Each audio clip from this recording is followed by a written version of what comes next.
Okay, first off, I just want to thank you guys for taking a look at this and joining the webinar.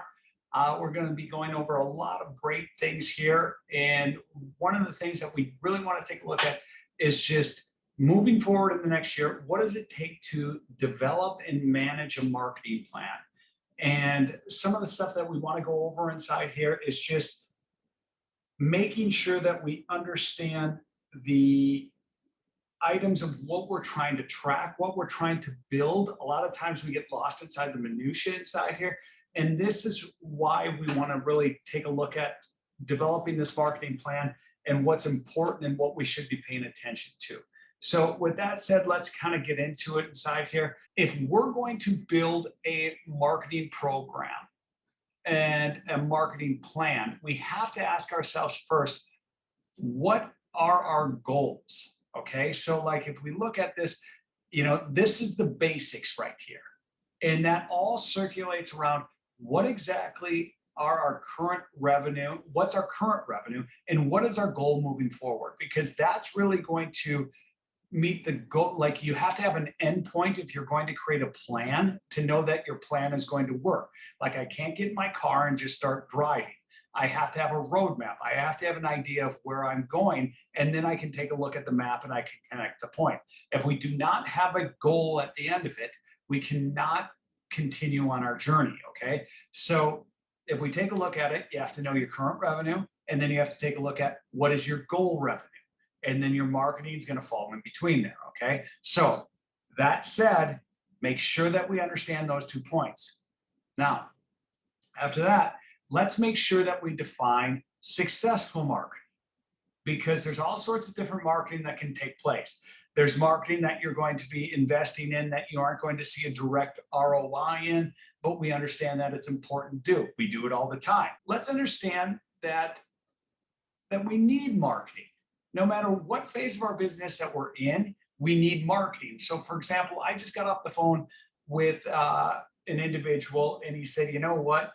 I don't know if we need marketing. I really don't know if we need it. I said, speak more to that. And what they said is that, normally we book up for our season around the end of August, and then we're just executing that work. So we have no problem getting the business. So do we need to invest into marketing? So my comment was to him, it sounds like you have a little bit of a labor shortage. It sounds like you have a little bit of a staffing shortage inside here.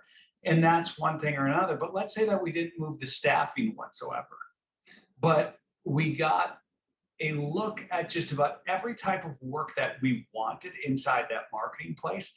And we got to pick and choose the jobs that we wanted with the highest amount of profitability. Now, if we're looking at filling up our calendar with days of work, if we're getting the most jobs that are, highest profitability, highest success rate, so on and so forth, at the end of the year, our numbers are going to look totally different than what it would look as to just, letting it ride. And at that point, a light bulb went off in his head, and he's like, wow, that's a different way to look at things. So the reason why I say that is that we have to understand that marketing is needed one way or the other. And it could be to capture the most coveted jobs to us or our company, meaning the most profitable jobs to us or our company at that point in time. But at the same time, there's other pieces as far as like market lockout, making sure that there could be a number of reasons, whether it be a competitor, a private equity, all these different people looking at to either purchase your business or come into your market and steal your market share. Marketing can play a lot of different roles inside there. Next piece is let's understand the difference between active marketing plan and participation. An active marketing plan is that you're trying to achieve a goal. Marketing, participating is just signing up for different marketing outlets and just crossing your fingers. So there is a big difference between the two. And then the next piece is like understanding the difference between branding and advertising. And we're going to get into all of this here. So, touching base on this marketing. Marketing is the action or business of promoting and selling products and services. A marketing plan is a written document that describes your advertising and your marketing efforts for the upcoming year. It includes a statement of your current marketing situation. a discussion of your target markets, the company positioning, and a description of the marketing mix you intend to use to reach the marketing goals. So I bring this up because, as we move forward, it's important to understand what should go into a marketing plan and why we should never lose sight of the goal, or goals, I guess I should say, and define them into hard numbers as best as you can. Bring in the new business. Is it fuzzy? It should have some level of hard number to it. A better goal should be, like as we're putting these things together, like we don't just want to see, I want to grow by X amount. We should put a real hard number to it. So for example, I want to see a 4 times X of return on investment to my advertising spend. That's a better way to define your goals than just to say, I want to bring in new business. So think about that, know that, have an idea of it, if we're really going to get granular onto it, we can take a look at the next step, which is the better way to define the performance, is that I want 14,000 mail pieces sent out at a 4 times ROI from the marketing, from this particular marketing outlet, and we have to understand that we have a brand value and that we have an ROI into pieces inside there. So, 2 different types of places. I know that almost contradicts itself into saying, hey, we don't want it to get fuzzy. Then all of a sudden I give you something as far as brand value and ROI that all of a sudden makes it fuzzy, but we just have to recognize it, okay? So before we get into building our marketing plan and measuring returns, let's cover the building blocks with a strong foundation of saying this is going to be the plan that we built. This is the foundation that I always say, is that the big 3 has now become the big 4. The big 3 traditionally has been, you have to look credible, you have to look confident, and you have to look like you're a good choice to do business with. Okay, that's the first piece. The second piece is that you have to have visibility. And let's break these things back down to like a point of, like, if the first point is you have to be able to crawl, the second piece is you have to walk, and the third piece is run inside here, and then the fourth piece, let's just call it sprint. If we look at all of this, the credibility, competency, that's your website inside here, is that don't even spend any money unless you have a website that's designed to be your best salesperson. That's it. Okay. Because if you're driving them back to something that isn't going to convert, it makes no sense. And that's where, that's why we say that's the crawl. We move on to the walk, which is the visibility portion. And this can become in many different ways. This could be in the form of ads, social media ads. This could be in the form of like Google organic optimization. This could be so many different things inside here, but that's where your visibility is going to be. And then the run part of this is just, if you're being compared head to head, do you have the ability to win? And it's just that simple. That's all that marketing is. And then where we always say is that a positive review profile inside here, that's going to get you almost that sprint piece, being that piece that says, okay, it's the final nail pounded into the coffin of saying, you are the best. I'm making a solid decision inside here. So just think about that the big 3 now becomes the big 4. As we move on to that, and like if we explore the first one of how do I look credible, competent, likely to be a good choice to buy from. Like we said, that's your website. Your website is the hub. All the marketing is the spokes that are coming back through it. And if we take a look at like what that hub is or where it's going, we have to recognize that the sales process, we always think that marketing is over here and sales is over here, but the sales process is starting a lot earlier than it traditionally has, because not only are people getting a more favorable approach of companies as they go through that buying process without contacting the company, but they're also eliminating people. So with that said, if something's moving forward and other people are being eliminated, we have to recognize that is the sales process. That is not marketing. That is the sales process. So when we look at that, like what attracts the customer, when somebody gets to the website, like if you've got a joke of a website, they're going to stop that process right there. And like we said, this is the crawl point. So if we look at that, what do we need from a website? Well, first thing is that whenever we inside of here get an order for a new website, we ask them, well, what do you want? What are you looking for? So many times these are the two first terms that people use to describe what they want. I want it to look clean and I want it to look professional. Oh, okay, obviously. Nobody is going to say, well, I want it to look dirty and unprofessional, right? Like if we look at the flip side of it. But if we explore like what makes it look clean, well, what makes it look clean is limited fonts, limited color, correct spacing. That's what makes something look clean. White space, a lot of times will make it look clean. But if you look at something and take note of this, and you look at a lot of websites that you don't get a real comfortable feeling from it, count how many fonts are on there, count how many colors. I like websites a lot of times to be a limited of anywhere from 2 to 3 colors. I don't like 5 or 6 colors. I think it starts looking very chaotic. It doesn't feel comfortable to me. Fonts generally travel inside of a family. You stick to 1 to 2 font families inside there, you're going to have luck inside there. The spacing and alignment, as long as you've got clean boundaries and things aren't moved inside and current indentations aren't taking place where they shouldn't take place, a lot of times you feel like, okay, this is clean.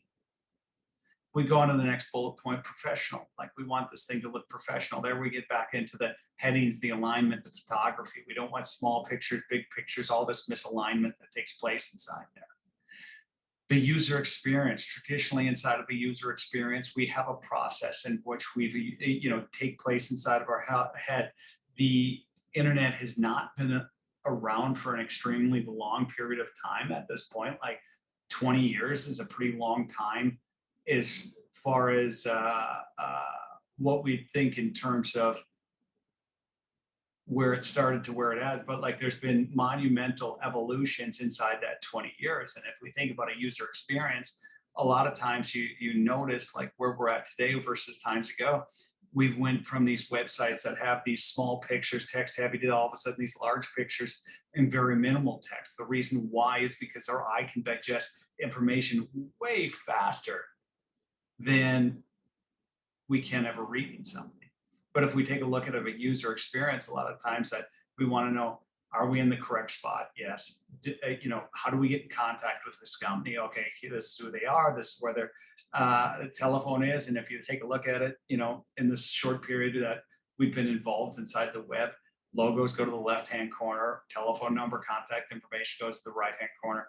There are traditional experiences that we're getting used to and saying that this is where it should be located. And when it's not there, we don't feel well about it, So, but it's all part of user experience. There's load time, there's contact points, location. Should we have a map on there? Where should the telephone numbers be located? And that's what I just alluded to. We should have testimonials. We should have accreditations. We should have awards. We should have personal stories about our business. How was it? How did it start? What is somebody going to get if they do business with it? What is the unique identifier as far as like what we can deliver versus our competition? That all should be, listed out inside there. And then customer experiences. Nothing radiates more than when somebody from the same geographic area has an experience with your company and that is positive, and it hits home to them. They think this was a person who had the same struggles as I had, and that they had a good outcome from it. So customer experience is really big inside there. So that's what we should take a look at as we're building out that website, as to like how I feel somebody is going to be viewed as credible, competent, and be a good choice to buy from.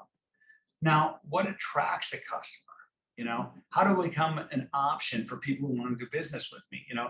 The first thing that we always say is that you have to know your customer. You have to know where they're at and meet them where they're at. Who is your customer currently? Is it a commercial customer? Is it a residential customer? Is it paving maintenance? Is it rip out and replace? What type of work is it, and where are you going with it? And then who do you want your customer to be as you move on inside the future? You see this so many times with people who say, okay, hey, I'm at a point where I'm just doing a lot of residential work and I want to get to the commercial space. See this all the time. You know, you have to define who you want that customer to be in the future when you're making that marketing plan.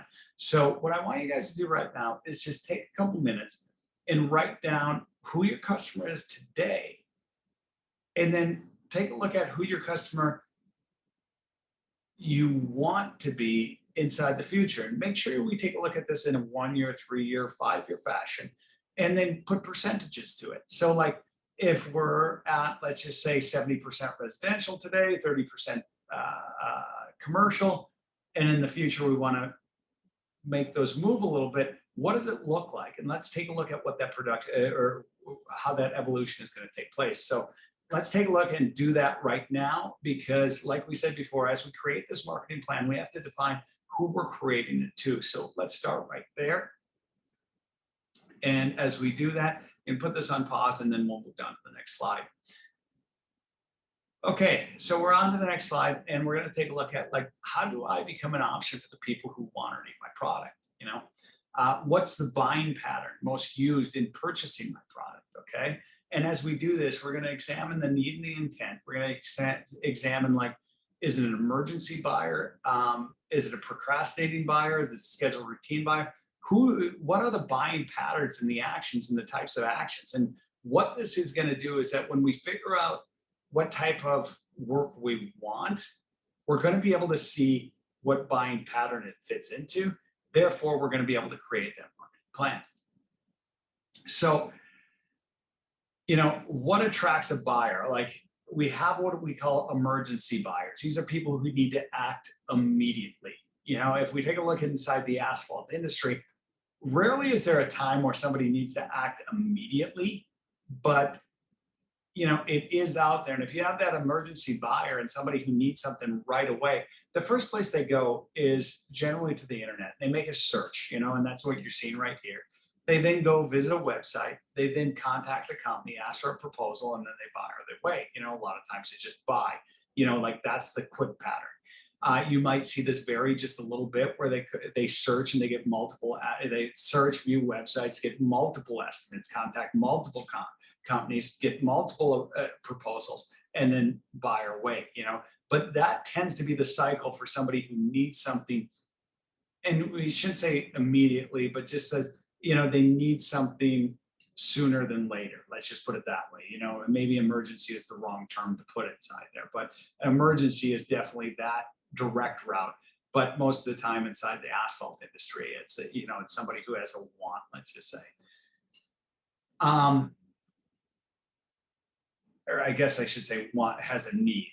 If they have a want, that's more your procrastinating buyer, okay? And your procrastinating buyer knows that they've got a problem. They've got a problem out there someplace. It just hasn't hit them enough to take action.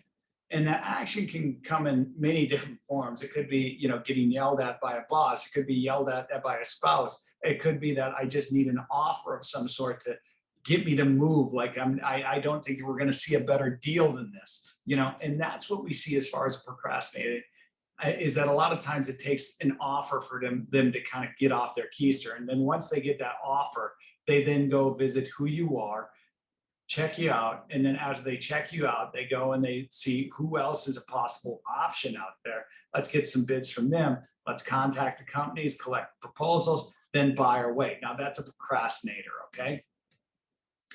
We go on to the next form inside here, and that's what's called a scheduled or routine buyer. A scheduled or routine buyer is somebody who tends to have a budget year after year, and they're going to exercise that budget. These are a lot of your commercial property owners or commercial property managers.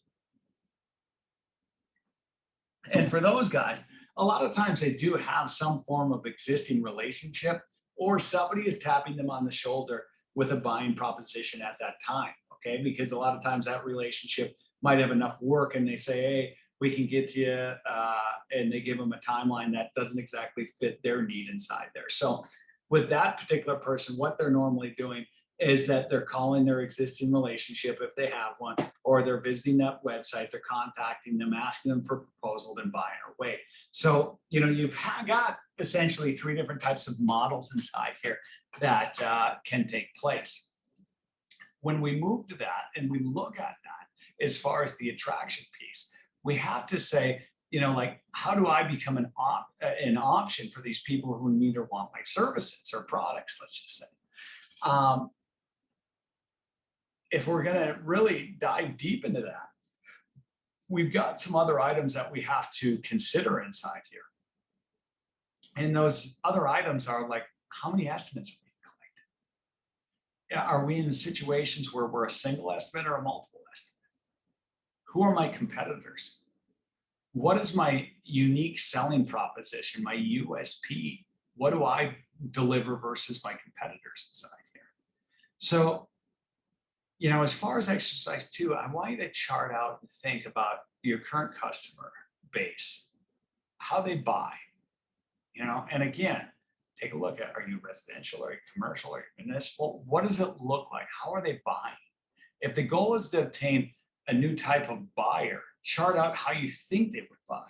And we just kind of went through those different models inside there. So keep that in mind as we go through there. So let's finish up exercise number 2 and we'll jump on to slide 3 here. So in slide 3, how do I become an option for the people who want or need my product? Is there a process followed by most of the people who are looking to purchase my product? Well, the good news is, yes, there is. And when we look at it, that process is, I have a problem, who can fix it? I'm going to investigate. I'm going to eliminate people who I don't think are good options for me. I'm going to contact the people who I think are. I'm going to get an estimate. I'm going to buy. And here's the best news of the day. About 80% of these actions in the buying models are all the same. It doesn't matter if it's emergency, procrastination. It doesn't matter if it's a scheduled buyer. They're all going to use the same tools to purchase the products. So when we look at this, we have to look at those tools, like, what should we be paying attention to? What devices are they using? If they're going to find and investigate, are they looking at the searches? Are they looking at ads? Are they looking at referral sites? Do cold calls work? Expos? What's your website look like? How am I going to contact them? How am I going to follow up with them? What reporting should I be using to track any of this? So these are all, important items that we have to pay attention to as we're building that out. So, as far as device use, is it a desktop? Is it a tablet? Is it a phone? Are you compatible on these devices? To see if your device is compatible, I had to erase the website inside here that we used to use to check this.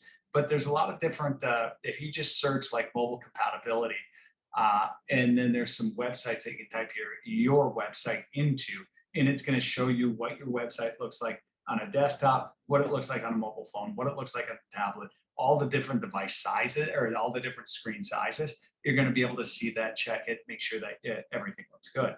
Now, that said, let's look at where the rubber meets the road inside here. If we take a look at any information that's out there as far as the web today, everything is pointing to, oh, look at the skyrocketing in mobile searches that are taking place.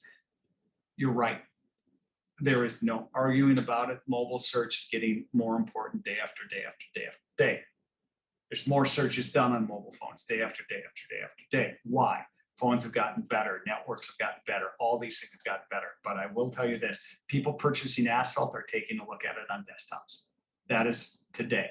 I don't know what the future holds, but as of today, if you take a look at the numbers, we work with over 125 different asphalt companies all across the country. And the one thing that we do know is that as we dig into deep and look at what people are doing when they're shopping for asphalt related products, it's being done on a desktop. A lot of times the numbers that are associated with the mobile phone, like if my buddy and I are at a bar and we're arguing as to, what Minnesota Viking quarterback had the most yards thrown ever. And I say that it's Tommy Kramer and somebody else tells me that it's Dante Culpeppers. Okay, great. We're having an argument. What are we going to do? We're doing it on a mobile phone. These are searches that are going up. These are searches that's why the number of searches are taking place all the time. If we take a look at it, But when somebody's going to buy, especially products that have a big ticket and they're not familiar with purchasing it day after day, they're going to be taking a look at it onto a desktop. So, like we said, we continue into items to pay attention to, find and investigate. Where are they going? Like, let's say they go and they do a search for asphalt contractor, then fill in your city behind it. If they're doing that search, where are they going to find the person? Are they going to, what search engines are they using? That's going to be the first question. I'll answer that question right for you right now. They're using Google. Right now, 92% of the search share is taking place on Google. So Google is the #1 place. What are they using? AdWords, organic, referral sites. Okay. Well, we can see this information onto your analytics, and don't always believe your analytics. And what I mean by it is, like, if you're seeing that most of your traffic is coming in from referral sites, that just might be because your organic and your AdWords are just not really strong, But traditionally, if you're built out participating in all these different forms, what you're going to find is organic generally is the strongest place in which somebody is going to obtain their business from. People go to Google for the search results inside of Google. They don't go there for the ads. So if you break it down, like the ad section inside there is generally capturing anywhere between 18 to 23% of people. A lot of times people will just slide down past the ads to get to the guts of the Google. And inside there, that's your organic search. They normally say like 90-some% of people are clicking into that organic section.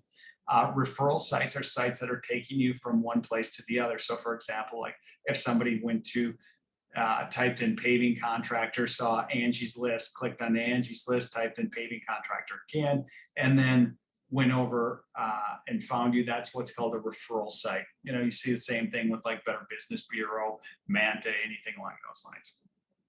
So, but you can see those stats inside your organic, inside your analytics slide, inside your Google Analytics. So, and we'll get to that. So exercise number 4, see where your site ranks. We built a little rank tracker inside here, and we'll even do a manual audit if you want, where we'll actually take a look at the different terms and take a look at your area. If you want, just go to that website that's listed right there and we'll take care of all of it. Third-party lead sites, we have referral sites. We just touched on that above a little bit. And, that's your, Angie's List, Yellow Pages, Home Advisor, so on and so forth. But when we look at this, some other things that we really should pay attention to inside here is just, if somebody's going to find us or doing, like what I always call an investigation on us, we have to make sure that we understand who they are, what they're looking at, and that we stay on top of it. Because like your social media pieces, your Facebook, your Instagram, your LinkedIn, your ads versus posts, what does this all do? A lot of it, the posting that we make on social media doesn't do a lot for us. It kind of shows somebody, like, if they're going to investigate us and take a deep dive to who we are, we obviously don't want to put up political posts. We don't want to put up posts of us, doing whatever it is that we do in our social lives. We want to leave that separate. Your targeted audience, like if you want to get granular and go after people depending on their professions or whatever, you can run ads inside social media. The ads are effective, but the actual posting isn't that effective. And a lot of times we just have to pay attention to it because it can hurt us more than it can help us. The posting can, so we have to be conscious of it. But the ads is really where we should be taking a look at if we're going to participate in any kind of social media. That is where you're going to get traction from. It's the actual ad standpoint. Now, again, if we take a look at where somebody's going to find you, shows, expos, they're great places to capture business. The one thing that we always say is, like, you have to be organized as you go inside there. Have a game plan, have a goal. That if you're going to go and spend money to participate inside of some sort of show or expo, that you say, hey, I want to get X amount of customers from that. Know what the plan is. Don't just say, oh, I'm going to stand there and hand out business cards. That's not going to get any further. You have to make sure that you have the ability to take in information on who it is and then have an executional action behind it to say, this is how we're going to approach these guys, from the moment that they come to the booth, that they shake their hand, to here's the questions we're going to ask them. Here's how we're going to enter it into our system. Here's how we're going to follow up with those people to take them to the next step. You have to have all that if you're going to participate in these shows and expos, because a lot of times you can spend a lot of money and it's not going to get you any farther. So inside of here, we get back to, again, items we should pay attention to. We covered this a little bit earlier, but our website, as the investigation period goes on, most likely they're going to end up at your website. So if we take a look at things like, let's just take a look at the slide before. You meet them at a trade show, you talk to them, you have a good conversation. What's going to happen? What's the next step they're going to take? Well, whether it be you contact them and it's a phone call, or let's say, at some point they're going to hit your website to check you out further to see if you're somebody that they want to do business with. When that's the case, like we said before, is your website has to be your best salesperson. It has to be designed to sell. It has to have high levels of user friendliness. What you're delivering has to be established. Your offering, your USP, make sure that you understand that, make sure that that's developed. And these are all pieces inside your marketing plan. I want to make sure that you don't, overlook that. A lot of times people think that a marketing plan, oh, hey, I come inside here, they're going to tell me where I should spend my money and how. You can spend your money in a lot of different areas, and we're going to get to that. But the reality is that we have to take a look at, before we spend that money, what are some mistakes we could make that could end up costing a lot of money? And this is it right here. But we have to back up what our best choices are. Like, why are you the best choice for their money? That makes a ton of sense right there. So just keep that in mind. Like, these are definitely items that we should be paying attention to. And again, like now we talk about, like, once we contact a customer. So if we go through, like we talked about, like, where do we find them? What do they see? After that, they're going to visit the website. After they go to the website, now you're going to contact them. Like, how are you going to contact them? Do we have templated responses? If not, that's got to be part of your marketing plan. It's got to be something that you're building for this upcoming year. Is templated responses, whether it be an email, a phone call, a form submission, everything should be bracketed and confined and should have boundaries. How sold are they once you contact this? Once you're contacted? This is different than yesteryear. Yes, it is. Why? Because they've already checked you out. They already know who you are. So if they've contacted you, they're already 40, 50% along in that sales continuum. You've already passed the test. So don't start them over at zero. Get them going. What messages should be delivered to them when speaking to a prospect? They already know them. They already like your company, So they have to feel good about hiring. And the only thing at that point that's going to be different is what's your price, what's your warranty, what's your process. It's up to you to either push them over that or fall behind and let your competitor win. But a lot of times, that's what it all comes down to. You've already secured the emotional piece. Now let's tighten up that logical piece. So that's what we're talking about inside here.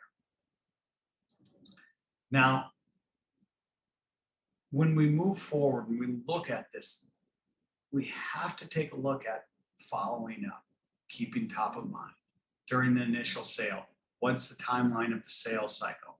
After the sale, do we have repeat or referral business? So when we look at that, what tools are we using to explore this? What do we have? What actionable items? And these are your email marketing pieces, your remarketing pieces, your display ads, your social accounts. All of these things come into play inside there. So, like, think of that as almost like you can use it to bring the customer in, but you can also use it after the customer has kind of been through the process, after the sales process. So think about that when you're developing this one. Now, the next part that I want to cover is just the reporting. Like, how do we know what's working, what's not working, good things, bad things, in between? Reporting, how to analyze what's working. So first we have to define it. What works in marketing? Anything that's producing a return. That's the first thing I say. Now, calculating return, that becomes extremely difficult inside your industry. especially if you're dealing with commercial clients, because you could go out and get one property manager. That one property manager says, hey, could you come and fill 6 potholes? Okay, sounds great. Fill 6 potholes, make $800. Everything's great. Most profitable job. I don't know about that. But the part is like, that was an entry point. Now, they've got X amount of properties. 2 months later, they have a ceiling project. A month later, they've got an infrared patching project. A year later, they've got an overlay project. So what is the ROI on that one particular client? That one job led to more jobs. So it's hard to assign ROI. It's hard to define like what's working, what's not working. But the part is like, as long as something's producing a return, a lot of times inside the asphalt industry, it's great, because the moment that we lay asphalt down, it's breaking. So how do we measure it? Saying the words of how did you hear about us, it doesn't work, because now in the world that we live in, there's multiple attribution factors leading into how something works. The website's your landing point. It has to be designed to sell the customer. You have to be able to see how somebody got to that site. Then once they're there, where did they go? What did they do? The analytics, this is just a little code that can be installed on your website. It's going to give you insights to a little bit of this and tell a little bit further piece of the story. But all we have to take a look at is just cycles. What do we continually see as it comes in and out? But key reports that you guys should be paying attention to once you guys do, load this analytics piece onto your website is just your audience overview, your acquisition overview, your geography, your user flow. And I'm going to go into this a little bit in each one of them. Your audience overview, this is a great report. What it's going to show you, it's going to show you how many people came to the website. So you see that over here as far as like your users. You see your new users. So like of that 8,524, 7,353 of them were brand new. It's the first time that they've ever been to the site. The number of sessions, the number of sessions inside there is the amount of time that website's been hit up. So if we take a look at this, the website could have been hit up 11,196 times by 8,524 people. So people have been back to that website more than once. The number of new people to that website is 7,353 per that time period. So you have a time period, and in this one, we see September 1, 2018, so it's September, 30th, 2018. So when we look at this, the number of sessions per user shows that 1.31. So we have roughly about 30% of the people coming back there. We can see how many pages they viewed. So they went deeper into the site and they looked at 19,532 pages. The average person is looking at 1.74 pages. Average time on site is 1:09. And the bounce rate, meaning that they didn't go any further than the home page, is roughly about 70%. Okay, so you can see all that. That's all in your audience overview. So that can be a key report that we want to take a look at. Your acquisition overview, like how did they get to your site? What this is going to do is it's going to break down the different mediums in which somebody came to your site. So you can see inside here is that inside your organic search for, of this 8,524 people that came to the site, 4,191 of them came in via organic search, meaning like they did a search like Asphalt Contractor Detroit or something along those lines. Direct traffic that you see inside here, this means that your name was involved inside of there. So like if they looked at AAA Asphalt Company or something like that, and they typed that into the search inside of Google, 1,500 of the 67 of the 8,524 came in that way. Display, these guys are doing display advertising, and that was 1,567. And then paid search, and like we said before, if we take a look at, organic versus paid, these guys have a healthy paid budget inside here, and that brought in 1,109. But you can see the organic is a lot stronger than the paid inside there. And then you have your referral sites, like we said before. These are your Angie's List, Better Business Bureau, so on and so forth. But these are sites from which somebody was at that site, then they continued over to your site.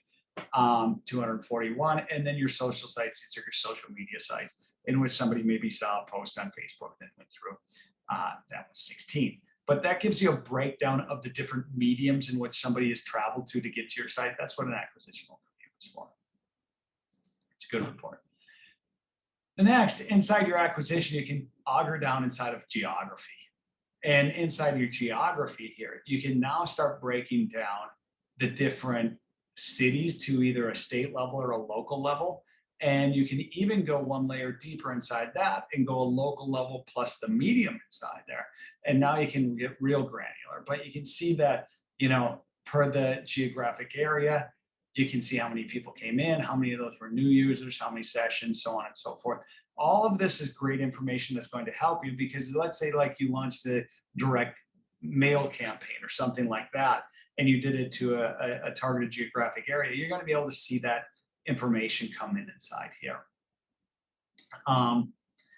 The one thing that I always say is that this report is about 80% accurate. The 20% inaccuracy comes from that it's going to report where the server address is, and the server address is now always in the actual geographic location in which that search is performed. So there is a little bit of inaccuracy inside here, but just again, something to pay attention to. Your user flow, I love this report right here. Inside this user flow, you can go and you can hit it to adjust upon medium, and what this is showing to you is like the traffic that came in from a particular medium, whether it be organic, pay-per-click, direct, so on and so forth. What did it do onto your website? So you've got your different pages inside here. So you see how this is just a slash and then nothing. This is your home page, driven to the home page. But then where did they go from there?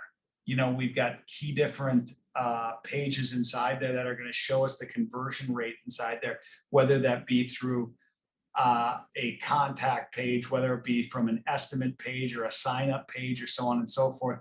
But you can start augering down and you can click these to see, okay, of my 7,500 people, and I got 164 different signups inside of this particular way right here. I can click that sign up and see how they came in, whether that was from organic, PPC, so on and so forth. So very useful report inside there. When we build out that marketing plan and we look at that marketing plan, a tool that we always use is a tool that's called MindNode. And inside that MindNode, we should break down, the targets of who we're targeting. We should take a look at the outlets, think of every possible way in which we're going to reach people to do business with. Differentiation position, have a USP for each one of those different outlets inside there, because there's going to be a certain group of people who are responsive to one unique sales proposition. Like, let's say it's a commercial client, they're going to have a different need than a residential client, for example. And your marketing pieces and website should reflect that. The processes, after the customer makes contact with you, they still need to be marketed to. You can't forget that and break that down. So, that interaction between you and the company, where that USP should be inserted and where it should be echoed. All of this can be done, and it's all inside this MindNode. So for example, like we always say, like, this is the sale. This is, if we take a look at the sale inside here, what does the sale have to do with? Well, it has to do with the outlets in which we're marketing. It has to do with the process. It has to do with the differentiation experience, and it has to do with the different targets that we're looking at. So when we break this down, I've got my targets as property managers, big boxes, HOAs, churches, retail apartment complexes, and this would probably be residential, so on and so forth. I'm going to take a look at my different outlets, and these are going to be trade shows, internet organic, direct mail, internet ads, calling campaigns, social accounts. And then I'm going to even break it down further to all these different items. And this, like we said before, you're going to put a number to each one of these, saying, this is how much I'm going to spend onto it. This is my expected return onto it. And you have to track it. And that is what's building that marketing plan. Now, when we look at that, you could have the greatest marketing plan and be participating in all these different outlets. But if you haven't got process behind it, you're wasting your money. So you have to look at that is part of your marketing plan, is that you need processes. You need processes as far as the CRM design. You need processes as far as like the signing workflow, the training that's involved into it. You need sales scripts. You need the verbiage onto it as to like, what does the cold call look like? What do the emails look like? What does the sales appointment look like? Your sales script should also involve the actual media kit as far as what are you going to show them your services are? What does your proposal look like? What happens if somebody ghosts you? How do you follow up with them? Your contract, if it's an annual contract or if it's a renewal contract, what does that look like? All of that needs to be put in place. Again, your differentiation positioning. Differentiation positioning tends to do with job experience, authority, trust, unique sales proposition. If you're taking a look at your trust, it's testimonials, it's review profiles, it's your references. It's the authority. If you're taking a look at authorities, it's industry groups, it's customer groups.